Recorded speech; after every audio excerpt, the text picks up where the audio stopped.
I am very lucky to be here with Ben Sinclair. Thank you for joining me. You are an actor, writer, director, producer. You've been on shows like Dave, Poker Face, Maniac, but you are, of course, most known as the guy from the wonderful show High Maintenance. You are really an icon to I think creative millennials, especially those who lived in New York. Um, so very excited to have you here. And Okay. Well, and we just talked about the term Nandi, which is, I guess, what I have been doing this whole time.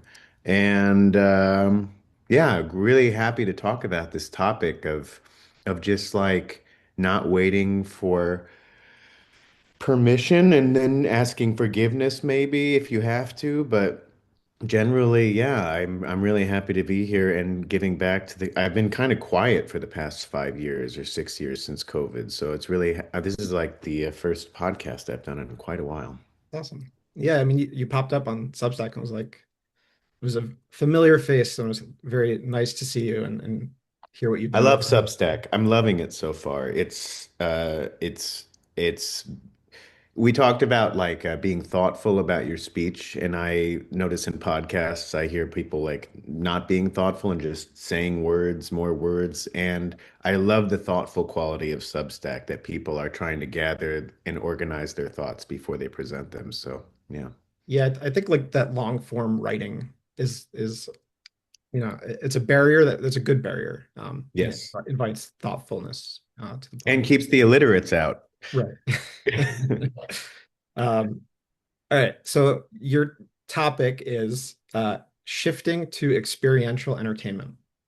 Yes, the big thought I've had of late, and I've gone to Europe for the past 2 summers for like artistic discovery purposes and seeing how other ecosystems, state run, state funded rather, um, more experimental, European, what is possible when you are not so um, forced to make your art into a product.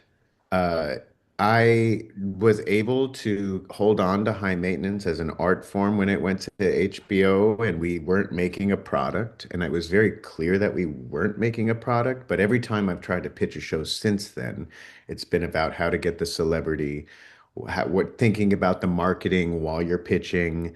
There's a lot of stuff that is just about selling something. And so when I went to Europe this last time, I got involved with these people who make these huge trolls under this artist, Thomas Dambo. And they are plugged into a bunch of like music festivals. Like they're more of the Burning Man side of art making with their gigantic wooden trolls than on the gallery art side.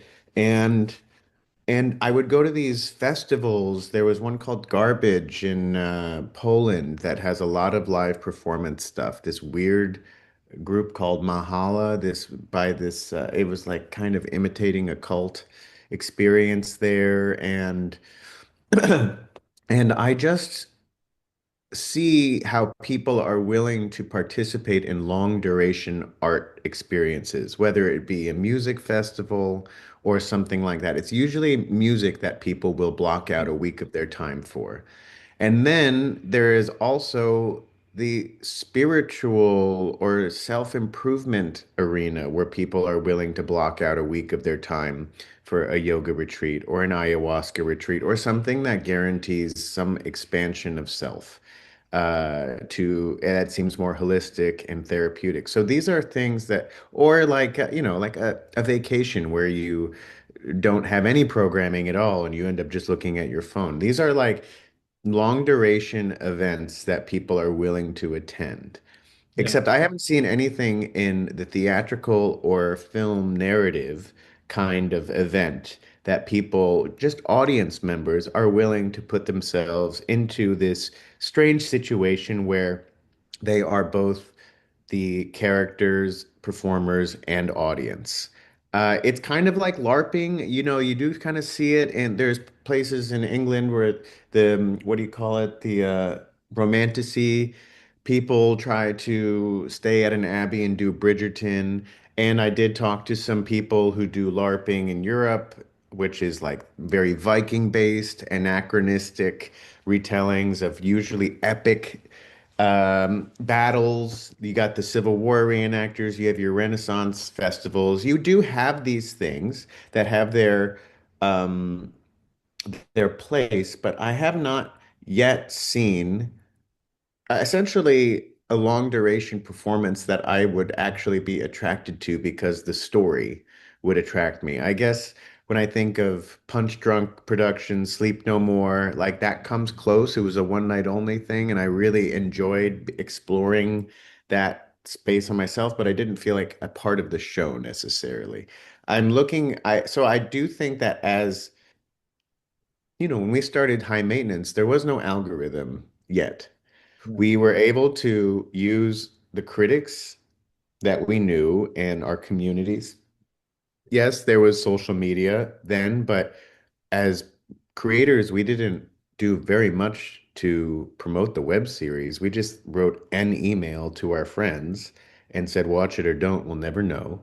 And then it got to the critics, who some of them we knew just offhand.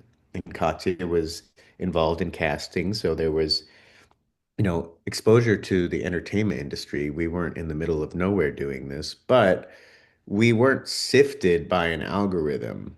The algorithm now prefers on Instagram, I know it prefers like a face talking to camera. Yeah. And there was shadow banning of other things that weren't that.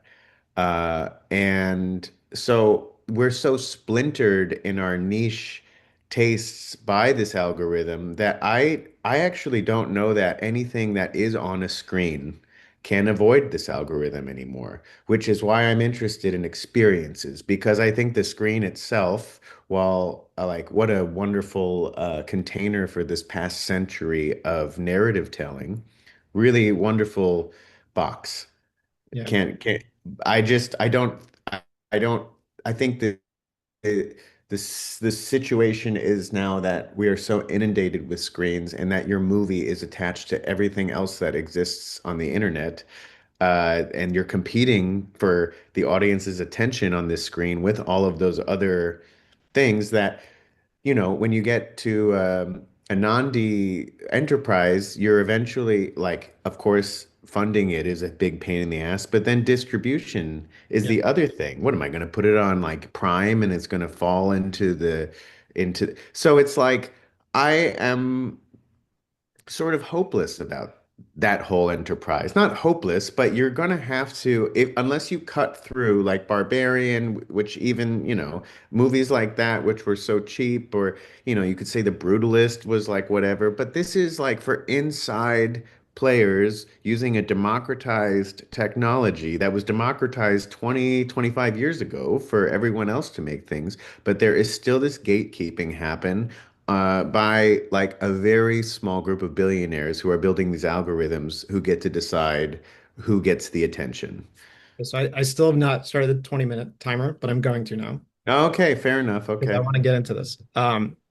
So theater, I don't know like its origins, but like it was interactive, like in Yes. like ancient Greece. Um, and like film, arguably, like when the train was coming at the theater, like the Lumiere story, maybe not interactive, but like it was immersive in a certain way.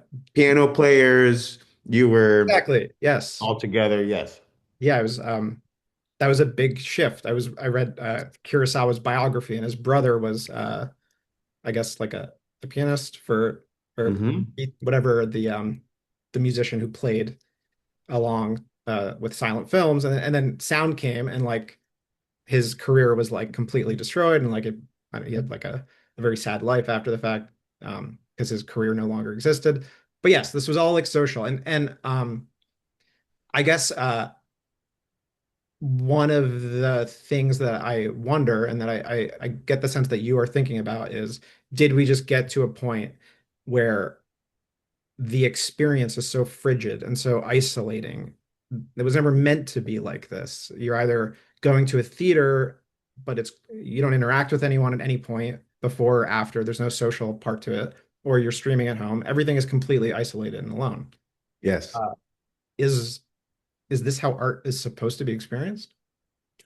Um, well, I try to get rid of supposed to. I try to make not make demands on the way things are generally. If I say must or should, usually I'm making a demand and I feel bad that it's not being fulfilled. So I do think it is a result of the atomization of communities to create units for capitalist structures to be able to count and quantify their success based on the unit. So I think that it is an extension of the productization of art, and it's just easier to measure a blockbuster by how many tickets sold rather than how happy the group was or what how good the vibe was. And then we're measuring the success of movies based on how much money they made rather than the quality of the movie itself. So should not, it's just a consequence of capitalism. But I know for myself, the most fun I have at the movies is those moments where the entire audience reacts and I would a reaction I wouldn't make at home. Yes. Those This is that is what we're trying to save in with the theaters. Yeah, I think there's a sort of stubbornness from like those like clinging to like the nostalgia of the theater Yes. that aren't really acknowledging just how social an experience it is, and that it's those moments when everyone gasps or everyone laughs that we actually really crave. It's like that togetherness. And I know that you are a fan of live music, and I mean Yes. that is unaffected as far as I know. I mean, I don't see that being threatened terribly in any way. Well, you have to, in order to get any momentum, you have to be a huge act.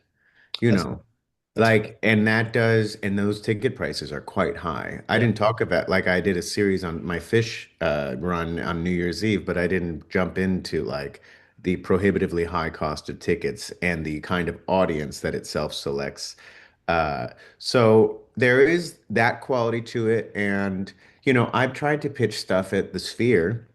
And what I learned when I was pitching at the Sphere is that there is an extraordinarily small target of artists that are able to play there because it has to attract both people who are just hanging out in Vegas, that crowd, and it also has to, like, the band has to pay to play there because for a certain amount of time until they start making money back. So these long residencies are just because of the massive amount of resources and electricity and money that it takes to put on a show. So that's like the tip top of like the frontier of art, which is being consolidated into just the few of the biggest acts that can attract. But what I'm interested in most is, of course, grassroots experiences. I sent you Yumi Bum Bum Train to yeah, take a look at. It's been going on for like 2 decades, but every 5 years, and it is an experience where there are 90 audience members. We'll call them passengers, or they call them passengers. And one passenger goes through a series of rooms depicting circumstances and wherein the audience member is the high status character or focus of the situation. And you have like a situational experience where the member of the audience is part of the show, and that, according to the testimonies and according to like the vibe of the group, these are all volunteers who are showing up for free. 500 volunteers a night to be in these little scenarios, and I won't spoil any of the scenarios for anybody, but where they keep coming back. These are non-performers who are willing to be a part of something. And then like I was part of one of these groups. I was in the one of the volunteers one night, and all of them were like, "Yeah, Jeff Bezos came here." That's my awful I British read it. accents. I read the Yeah, like Bezos article or criticism of that. And yeah, it was like this again rarefied experience, and because there are only 90 people a night, it became part of this like hot thing that Madonna and all these people went through without their bodyguards. Although Jeff Bezos, I think, had somebody with him to because and I'm like, oh, this is cool. it was very British, very hierarchical within the volunteers, and ultimately I was like, I don't want to be directed by these people, but that's a person that was a personal preference. I appreciated it, and I said to myself, well, I'm going to these music festivals and these theater things. And I see it just involves commitment. It really just involves an instigator who can marshal the efforts of a bunch of people and make them committed to whatever act is possible. And that Yumi Bum Bum train has been going on for a long time. I think it burned the creators out over and over again, but it is a lasting feeling that of a community, of friendships, of all these things that I just don't think people are able to access via social media and the web series uh, early aughts or early 2010s optimism we had about these structures. But it's such a fascinating role reversal to what we've been used to. To be clear, it's there is one audience member, and Yeah, circling in through each of the rooms. yeah, or at least yeah. I mean, I haven't experienced it, but I Mhm. read about it a little bit.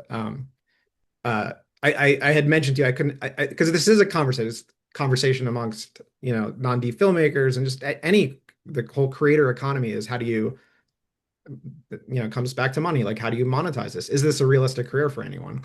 And one of the conversations is often like this sort of exclusivity. Uh, how I mentioned to you, the one example that I think like just is very memorable to pop culture is when Wu-Tang released one copy of their album. Yes. Martin Shkreli bought it, and it was a big uproar, which is kind of like the Bezos thing.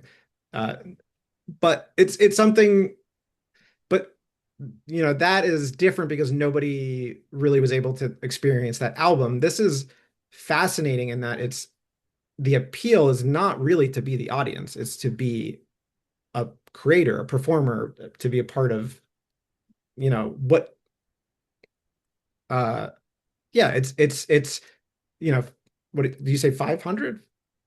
500 volunteers per night. Yeah, so it's like, instead of one performer and 500 audience members, it's 500 performers and one audience member. It's a Exactly. completely new model. A lot of those people are people who had performing ambitions in the UK and weren't able to do that. And this is fulfilling. They're like training in from all over the UK in order to do this, to fulfill that like stage desire that they held from youth, and also to fulfill this like being part of the production thing. Yeah. Yeah, I think being a I don't know if it's performing, but like I think we're realizing that it's more rewarding, or at least as rewarding to create as it is to experience another's creation. Yes. Uh, Especially after the past 2 decades. yes. Yes. Yeah, it's a new I think yes, it's a product of like we've been forced to confront it because of late stage capitalism. Yes. And we're mostly for free, except when advertisers come around, populating these billionaires' websites with their content. And I use this term honestly as like serfs. Like it is a techno-feudalist world, and we are serfs to um, places that aren't markets. It's not even capitalism because the capitalism requires a market and profit. And Uber's not making profit. OpenAI is not making profit. It is just about controlling our attention. And that is the capital. It's called control capital. So to me, the only solution is to get rid of the leverage that they hold on us, which is attachment to our phones. No, nobody's going to do that, but we can make experiences where we ask people to check their phones. And the novelty of that is, I think, the freedom that not only non-D filmmakers can make, but also people who are willing to recognize that this is like a 100-year-old art form, 120-year-old art form. There is no like locked in way to get people involved in a theater and a screen and we're like clutching onto the past is clearly not working. It's just not going to go that way. So to me, the future is like address the need, which is people are lonely, with something that gets them, offers them not only um, a catharsis that you used to get in movies, but also the ability to be creators on their own. I went to this spa in Berlin. I spent like many days there. It's called Vabali. And in Berlin and Germany and Northern Europe, it's pretty common to have a co-ed nude experience. And there's like tons of people walking around naked. It's really not a big deal over there. But it's also one of those places where you're like, oh, I'll just stay for 2 hours. And then you end up there for 8 hours. Just because it's just so chill and there's a restaurant there. And it's one of these places. So I'm like, all right, if you can make an environment which is going to attract people to be there for 8 hours and not even want to leave, why can't you tell a story in that environment? Why can't you try to get people who are taking a break from their lives also to be taking a break from their life story and play and anyone who's a creator? I'm not saying we have to do this naked, of course, but I just noticed I do that have to people. mention that that's one of my favorite episodes of High Maintenance. Oh, The the nudes? yeah. The nudist guy who likes fish that also happens to do with it. But I do see these specific environments that call to people's willingness to leave their world for just a day. And spas are one of those. But also, like, you hear about in the Russian Turkish baths in the Lower East Side or in the East Village, they had the Dutchmen performed in their Russian sauna. So people are starting to understand where theater and togetherness outside of I mean, come on, we could do this whole podcast again about the theater industry and about like the movie, like the IP going to Broadway that kind of pushes the opportunity for any new playwrights to be able to come out there. Yep. We're we're fucked. Yep. So we have to unfuck ourselves by just showing up together somewhere else. Yeah, I think third spaces is a big term these days. Yes, okay, I didn't know that. Yeah, I've written a bit about this, so I won't like like overly beat a dead horse, I guess. But because I'm thinking specifically about film, but I think what you're saying speaks to art and all mediums on a much larger uh plane. But I think when you say like let's not cling to the past for theaters, I think it's not that's not quite the right way to look at it because I don't think I think theaters used to have a social element. Like they Yes. were in a mall or there was interaction. And I think it's actually changed. And so it's not that like we have to cling to the past, it's that we just have to bring back some kind of address the loneliness epidemic. And so the what I've sort of like imagined is basically, and a lot of people are starting to talk about this now, is like micro cinema distribution, like pop-up Yes. micro cinemas, basically kind of like the bathhouse. You go to a coffee shop and you put on something there, go to a bar and bring the event to the place where people are already gathering. I think is part of the solution for film, at least. I often encourage people to look at trivia or karaoke and be like, these are hugely effective uh, industries, Yes. and there's no reason that film can't can't emulate that to some degree. Of course. And like I also imagine a film broken up into many pieces that you have to go to different micro cinemas Yeah. to, and in your passage from one micro cinema to the other, then something else happens in real life that informs or opens up the possibility for experience the next micro cinema. So yeah, I Yeah. mean, I'm just shitting this out. Like I, this is where we don't have to. I don't like looking at a screen as much as I used to, essentially, and I'm trying to fix that problem. yeah, you in your fish article, I think you wrote something like about a couple who they were going to take their like life savings, and instead of buying like a house and settling, they were just going to go basically on tour. And I was thinking like your character on High Maintenance, I don't know how much it speaks to you personally, but it's like it's a very like not detached, but like it's kind of like the character's like friends with everyone, but at He some didn't point stick around for thinks anybody he's though. spreading himself too thin, sort of. Yeah, and Yeah. it's interesting how much emphasis now you're putting on like experience that has connection. Yes.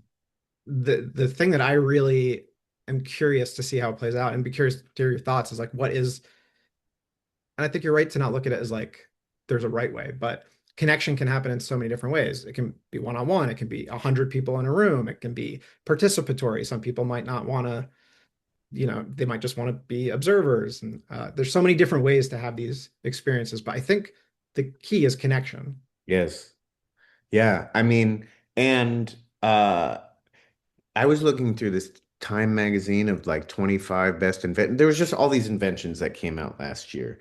Yeah. And there are so many different ways to monitor our heartbeats, our biometrics, and able to AR, augmented reality, all of these, there is so much technology that hasn't been really explored so much in the art world. I know VR has, and that's been Like the having its time to get out, person. but God, I would love to, like, I have this idea for a festival where everyone sleeps for the first day and everyone gets to a heart rate baseline essentially. I want you to be more rested when you walk out of this festival than you came.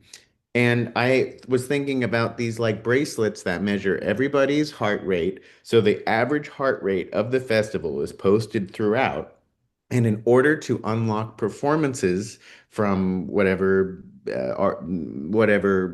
musicians or whoever, the group has to get their heart rate to a target level as a group together in order to gamify the experience. So you are literally trying to calm down in order to participate or excite on a group level. And these things, I'm like, wow, yeah, let's involve the technology, but let's not populate somebody else's platform who is trying to spend less on creators and optimize slop, essentially. Yeah. So like I worked in VR and interactive video at Google and like it's very much experienced like this. And I can tell you that the sort of creativity that we want from that technology is not happening, and it's not going to be explored, unfortunately. Not Yeah. by giant companies, at least.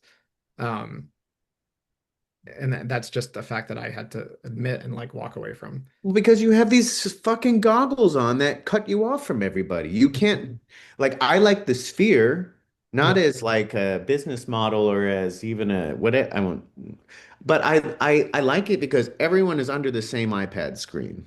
Everyone is having a collective experience that is technological in its spectacularness, but we're all there sharing together. And everyone's face is lit up by this screen, and you can really look around. I saw fish there and the dead, and I didn't see you two because they suck, but I saw all of like these people's faces reacting to this experience together, and I was like, here we go. It is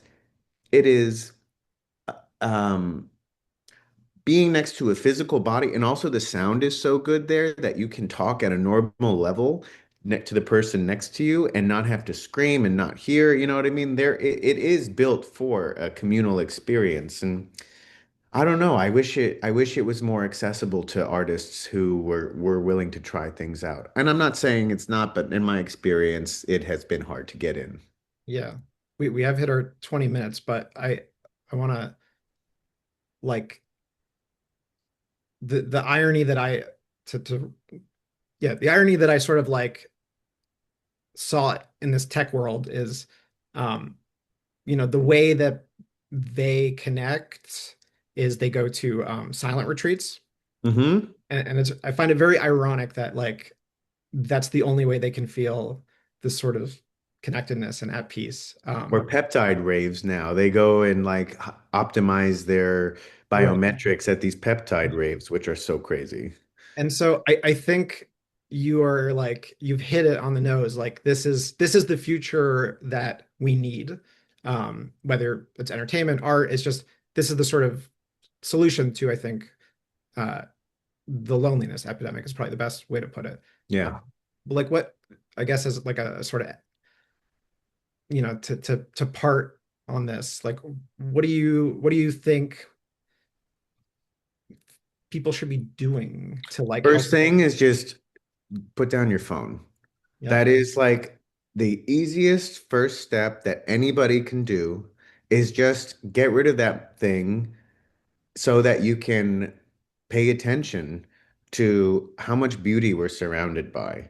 It is just really appreciation because good art is something that amplifies beauty. Bad art is something that amplifies self. But good art, Hmm. even like Marty Supreme, which is about a selfish guy. I mean, come on, dude. That movie is so beautifully constructed and makes me feel my hand physiologically engaged because of the craft of filmmaking, and the whole room is sweating with me. And I think that is, it's the me generation 50 years ago has turned into this like masturbatory, fast burning flame that I don't judge a masturbatory flame, but it burns up quickly and it leaves you wanting more. Like every tech product is designed to be Yes. prompting you to have more. So I like something that ends, and then I go outside and I'm like ultimately with the people I love, and we shared an experience. Yeah. Yeah, and you talked about this a little bit on like stopping smoking weed and how it was like you were so in your head. Um, and I think there's something to that too, to like we're consuming all these things that are just keeping us inside our heads. And I think like the key to what you said is that you walk away from it with someone you love that you can talk to about the experience you just shared. And it's how going to the theater used to feel for me. Yes. Um, so maybe these conversations are a way to like for us to start imagining more Yeah. accessible entertainment and art and experiences like this. Yes. And the greatest thing I noticed in my brain being stoned and not being stoned is that I'm certainly fascinated with my thoughts, but Yeah, I don't, and I'm fascinated with myself, but I don't love myself the way that I think I want to, really. So we can look at if I'm fascinated with a technology or a piece or whatever, it's not the same as loving a piece. And generally, that's kind of what I'm pushing us toward in my work is like, when I write these substacks, I focus on suffering a lot and the release of suffering because I find that to be a universal um, attempt throughout one's life that maybe you'll never solve. So I'm really looking for the universal in the very specific details of my own life that I thought were just mine, but it turns out are everybody's. yeah. Well, I think that's that's all time we have. We have yeah, less than a minute on our yeah. on our I wish call. we could keep talking. Thank you so much for Yeah, sharing. Avi, it was such good to talk to you and have fun up there. Enjoy it. Thank you. Yeah. And yeah, great topic. Thanks, Ben. Hope See to you. Bye bye.